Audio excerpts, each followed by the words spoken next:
Good morning, good evening, good afternoon. बघा मित्रांनो, उद्याच्या विविध स्पर्धा परीक्षेमध्ये सर्वांना त्रासदायक ठरवणारा एकमेव टॉपिक आहे प्रेपोजिशन्स।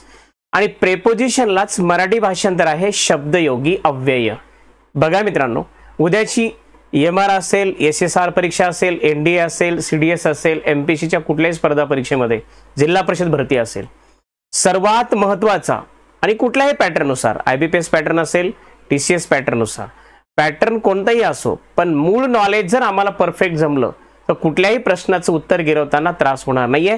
तर मित्रांनो, हा व्हिडिओ पूर्णपणे बघायला विसरू नका। महत्त्वाचा टॉपिक आहे प्रेपोजिशन। बघा, प्रेपोजिशन म्हणजे नेमकं काय असतं?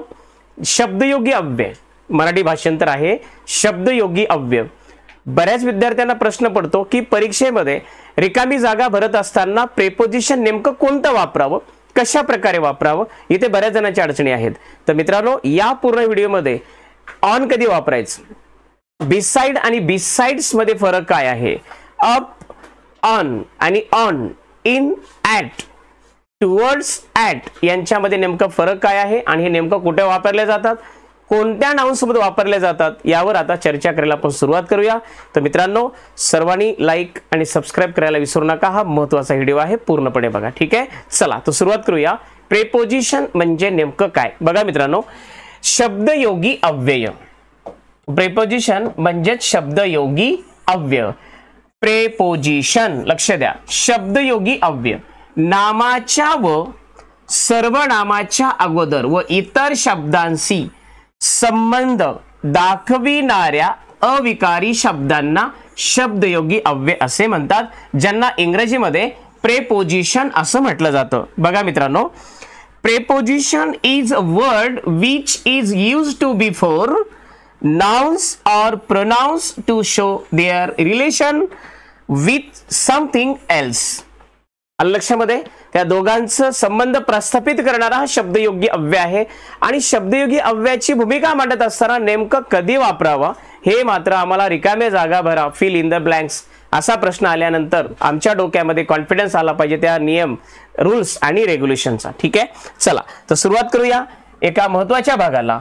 यांची व्याख्या बघितल्यानंतर आम्हाला परीक्षेला प्रश्न येण्याच्या पूर्वी आम्हाला कळलं पाहिजे की करेक्ट युजेस ऑफ प्रेपोजिशन, लक्ष द्या, करेक्ट युजेस ऑफ प्रेपोजिशन याने शब्दयोगी अव्ययांचा योग्य वापर नेमकं कुठे वापर करायचा। बघा या ठिकाणी मित्रांनो, बघा प्रथम मी दिलेला आहे इन, त्यानंतर दिलेला आहे ऑन आणि त्यानंतर at. So first we have need that how to use as like in, on, at, before, since, towards, these are something prepositions। आणि या प्रेपोजिशनचा उपयोग करत असताना जर तुम्ही हा नियम डोक्यात कायमचा ठेवून दिला तर मित्रांनो, कशाही प्रकारचा प्रश्न आला, choose the correct appropriate fill in the blanks, तुमच्या इमिडिएट लक्षात येईल की या प्रकारचे उत्तर आले तर काय गिरवावं लागेल।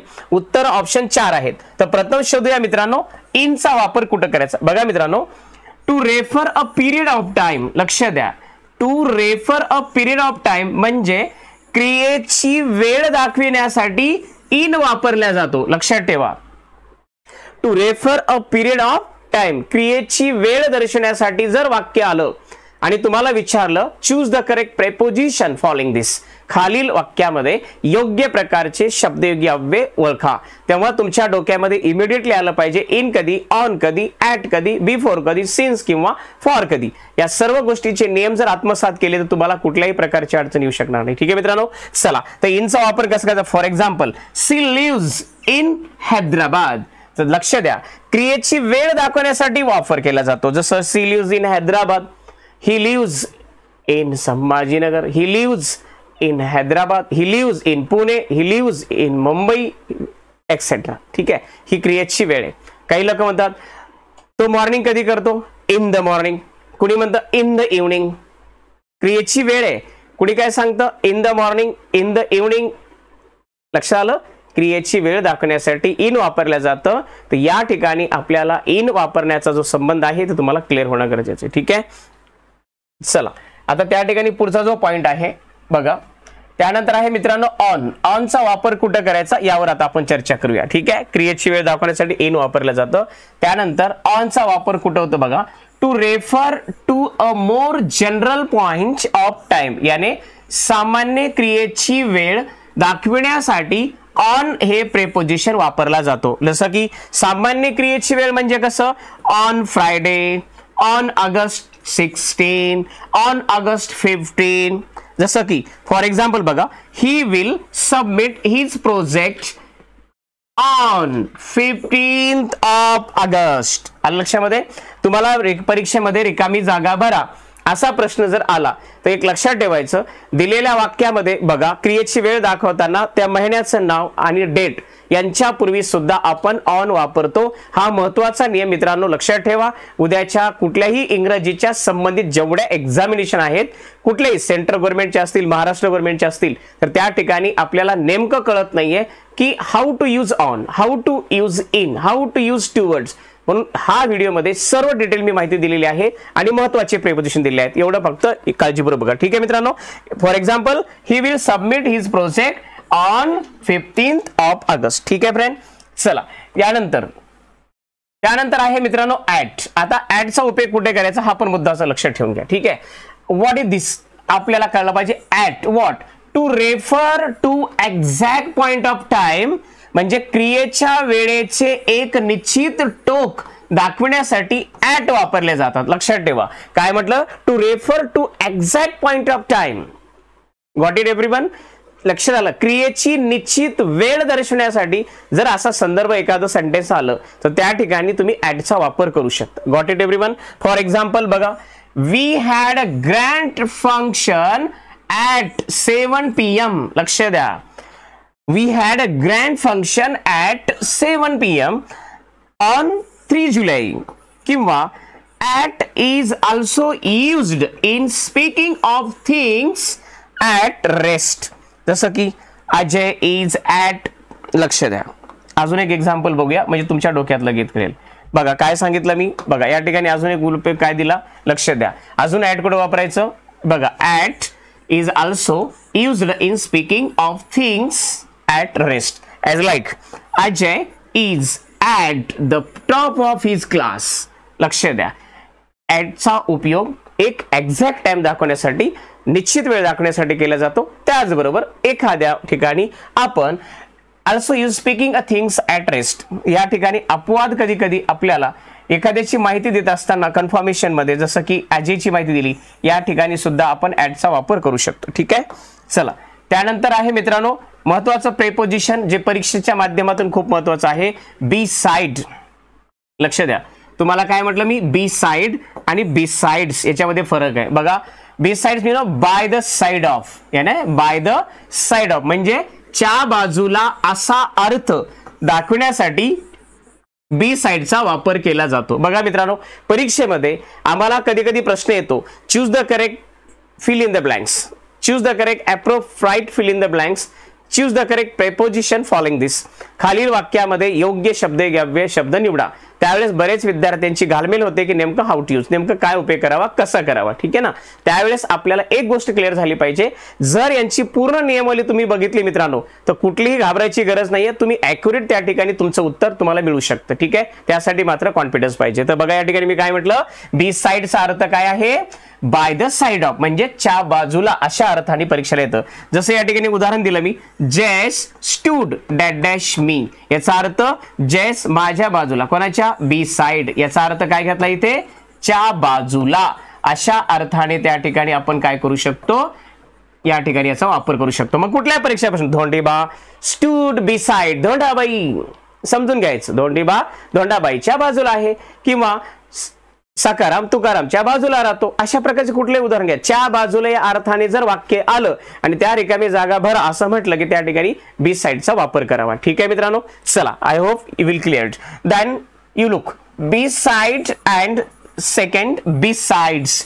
बी साइडचा अर्थ काय बघा, in addition to. In addition to याने in the stead of, in the stead of च्या ऐवजी, इन ऍडिशन टू. काही लोक म्हणतात ना, गुलाबजामुनच्या ऐवजी मला रसगुल्ले दे, काही जण म्हणतात रसगुल्ल्याच्या ऐवजी मला लाडू दे. च्या ऐवजी म्हणजे या ठिकाणी आपल्याला याच्या बदल्यात दुसऱ्या वस्तूची जेव्हा आपण मागणी करतो त्यावेळेस या ठिकाणी बी साइड्स या प्रेपोजिशनचा उपयोग केला जातो. परीक्षेमध्ये जर अशा प्रकारचं वाक्य आलं तर तुम्हाला कळलं पाहिजे ज्या ठिकाणी एका व्यक्तीचा दुसऱ्या व्यक्तीच्या ऐवजी निवड करणे किंवा एका वस्तूच्या ऐवजी दुसऱ्या वस्तूची मागणी करणे, अशा संबंधित जर एखादं उदाहरण आलं तर मित्रांनो त्या ठिकाणी बी साइडचा वापर करायला विसरू नका. ठीक आहे मित्रांनो. इन ॲडिशन टू याने च्या व्यतिरिक्त असा अर्थ दाखवण्यासाठी बी साइडचा वापर केला जातो. फॉर एक्झाम्पल बघा, besides being a good speaker she is also an excellent teacher. ठीक आहे.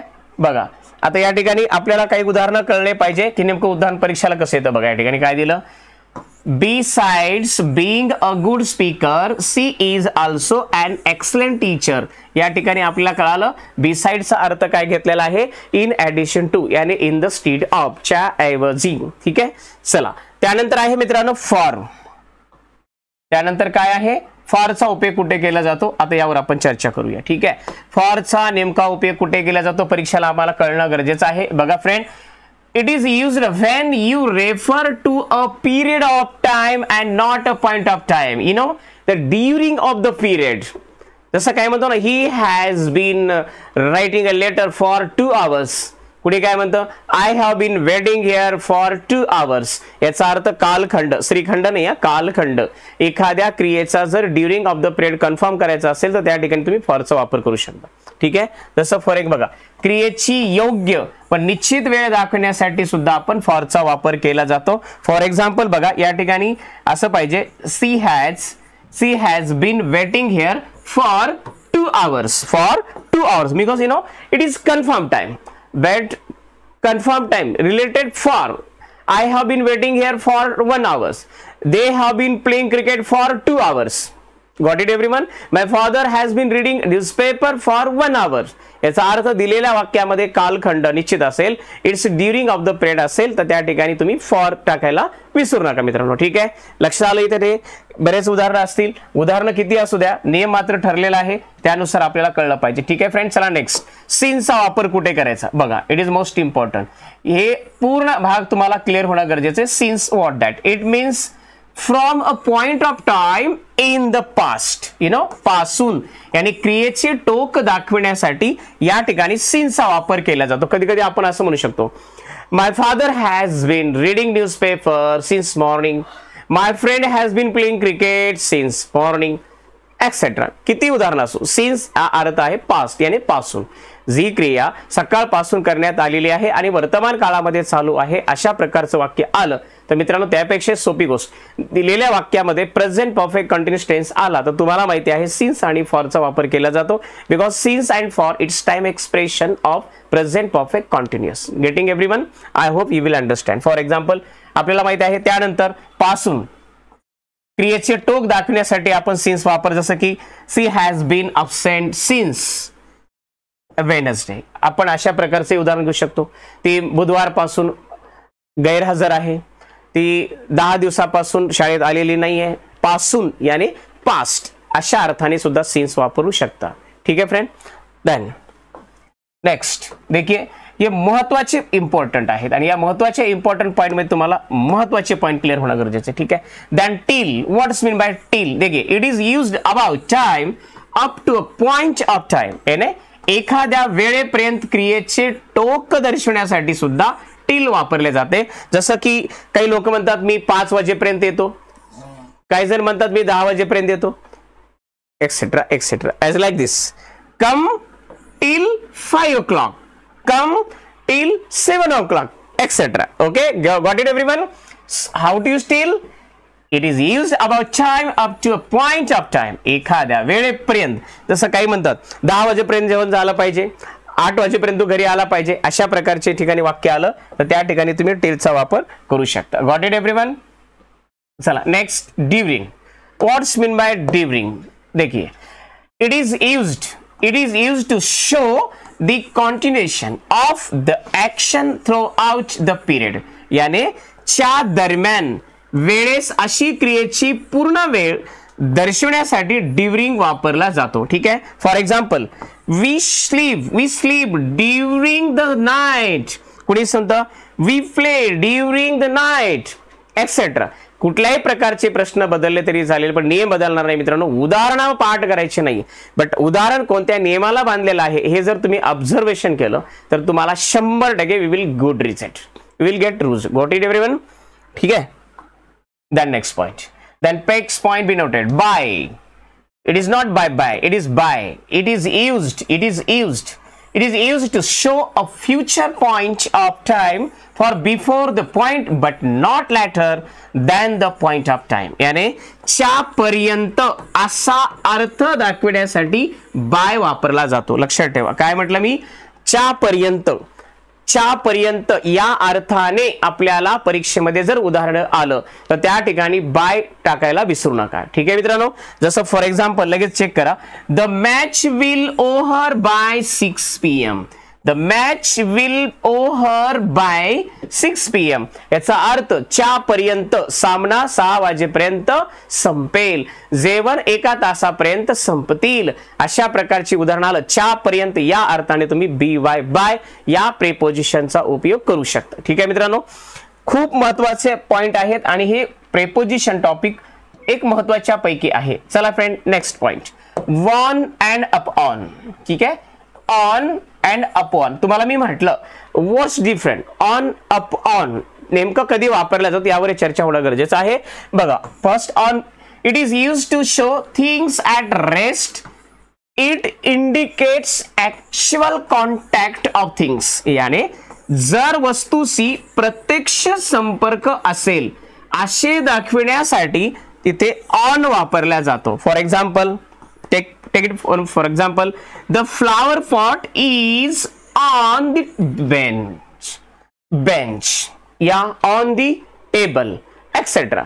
कुठलेही असो, प्रत्यक्ष दिसतंय तुम्हाला, जसं की पेन टेबलवर आहे, वही टेबलवर आहे, प्रत्यक्ष दर्शनी अशा ठिकाणी आपण त्या ठिकाणी ऑन वापरू शकतो. ठीक आहे friend. But in addition to up on, it is so different from on. त्या नेमके बदल काय आहे त्यावर आपण जाऊया. ठीक आहे friend, check it. What's different up on?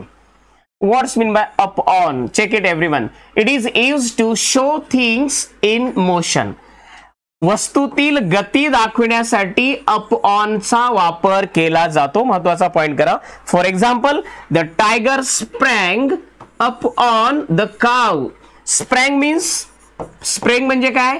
झेप मारणे. लक्षात ठेवा, काय म्हणजे याला? झेप मारणे. जेव्हा टायगर झेप मारतो त्यावेळेस तो काय असा हळू जात नाही, माय डिअर काव कम कम कम आय विल इट, ये मला खायचंय असं म्हणू शकतो का? नाही. त्याला जर गायीवर शिकार करायची असेल तर मित्रांनो टायगरला काय करावं लागेल? गती करावं लागेल. त्याच्या क्रियेमध्ये स्पीड असेल. जसं तो घोड्यावर बसला, तो गाढवावर बसला, बसण्यासाठी त्याला झेप मारावं लागेल, नाहीतर तो बसू शकणार नाही. याचा अर्थ आपल्याला कळलं पाहिजे की वस्तूतील गती दाखवण्यासाठी अपॉनचा वापर केला जातो. That's why I used here upon. The tiger sprang upon the cow, not on the cow, upon the cow. मित्रांनो, मला अपेक्षा करतोय या सर्व स्पर्धा परीक्षेमध्ये NDA, CDS, SSR, MR, central government जेवढ्या एक्झामिनेशन असतील, महाराष्ट्रातील इतर सरळ सेवेच्या एक्झाम असतील, या सर्व एक्झामसाठी अत्यंत उपयुक्त हा व्हिडिओ बनवलेला आहे. मला वाटतं तुम्हाला या माध्यमातून एकही मार्क तुमचा जाणार नाही. पण जर काळजीपूर्वक तुम्ही अभ्यासलं की ऑन अपॉन मध्ये फरक काय आहे, बिसाइड्स मध्ये फरक काय आहे, इन ऑन ॲट यामध्ये फरक काय आहे, या सर्व गोष्टी खूप महत्त्वाच्या आहेत आणि त्या माध्यमातून कुठल्याही परीक्षेसाठी जाताना आपल्याला बऱ्याच प्रेपोजिशनचा उपयोग करता येत नाहीये. जर ही नियमावली पूर्णपणे बघितली तर मला वाटतं it's better way for golden opportunity. ठीक आहे फ्रेंड, चलो चेक इट. देन नेक्स्ट या ठिकाणी बघा, त्यानंतर आता आहे शेवटचा काही पॉइंट मी घेणार आहे ते लक्षात ठेवा. Between and among, what's different आपला कळायला पाहिजे. बिटवीन अँड अमॉंग क्या होता है? Between, it is used to refer to persons और थिंग्स. लक्ष द्या, दोन व्यक्ती किंवा वस्तूतील संबंध दाखवण्यासाठी बिटवीनचा वापर केला जातो. लक्षात घ्या, दोन व्यक्ती किंवा दोन वस्तूतील संबंध दर्शविणारे विधान जर परीक्षेमध्ये आलं तर मित्रांनो त्या ठिकाणी फक्त बिटवीनचा वापर करायचा. लक्षात आलं? काय म्हटलं मी? दोन व्यक्ती किंवा दोन वस्तूतील संबंध दाखवण्यासाठी बिटवीनचा वापर करायचा. For example, I stood between Dhondiba and Dhondabai. इथे या दोघांचा संबंध कोणाचा आला, धोंडीबा आणि धोंडाबाई संबंध आला, म्हणून या ठिकाणी बिटवीनचा वापर करायचा. ठीक आहे मित्रांनो, अशी प्रेपोजिशनची श्रृंखला आपली चालू ठेवणार आहे. महत्त्वाचे प्रेपोजिशन मी तुमच्यासाठी या व्हिडिओमध्ये घेऊन आलो आहे. अजून एक्स्ट्रा काही प्रेपोजिशन महत्त्वाचे भाग आहेत, आपण पुढच्या व्हिडिओमध्ये 100% बघणार आहोत. तर आजच्या दाशिकेमध्ये आपण इथं थांबूया. पहा प्रेपोजिशन नेमकं कुठे वापरायचं, कसं वापरायचं, कशा प्रकारच्या परीक्षेला प्रश्न येतात आणि त्या माध्यमातून आपण पुढील लेक्चरमध्ये पाहणार आहोत अजून उर्वरित प्रेपोजिशन. तर आजच्या भागामध्ये आपण इथं थांबूया. All the best, thank you, good night.